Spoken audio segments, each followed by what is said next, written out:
wala akong expectations of acquittal or a verdict guilty. Basta sa akin lang ay tinanggap ko na kung ano yung magiging verdict. Whether guilty man yon or acquittal, I'm already at peace.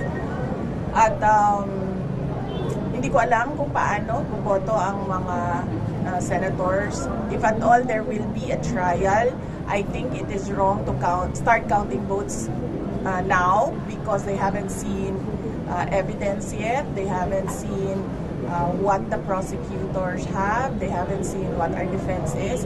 So, parang mali siguro na magbilingan ng boto ng walang trial. Pero, ginagawa siya ng publiko. So, basta sa akin, tanggap ko kung anong mangyayari, anong magiging ending ng impeachment. Talagang preparation po ng mga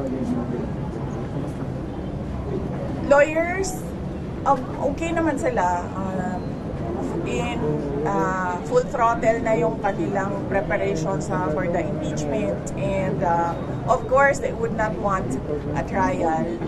As lawyers, alam naman natin ang galawan ng mga abogado, no? Marami silang mga paraan sa batas as a legal recourse for their clients. But sinabihan ko rin talaga sila, really, I truly want a trial because I want a bloodbath talaga.